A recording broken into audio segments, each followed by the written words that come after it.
ভালো মানুষ চেনার ৭টি উপায়। সাহায্য প্রবণতা। যিনি নিজে কষ্ট সয়ে অন্যদের সাহায্য করেন তিনি ভালো মানুষ। সত্যবাদিতা। যে কোনো পরিস্থিতিতে সত্য বলে তার মধ্যে ভালো মানুষই পরিলক্ষিত হয়। দয়া ও সহানুভূতি। অন্যদের প্রতি সহানুভূতি এবং দয়ার দৃষ্টিভঙ্গি থাকে এমন মানুষ ভালো। আত্মবিশ্বাস। তারা নিজেদের বিশ্বাসে স্থির থাকে এবং অন্যদেরকে সমর্থন দেয়।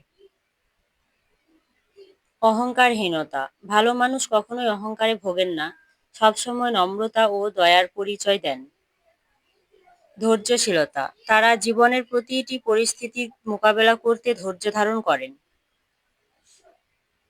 সত্যিকার ভালোবাসা। অন্যদের ভালোবাসা ও শ্রদ্ধা দিয়ে কোনো প্রতিদান আশা না করে ভালো কাজ করেন।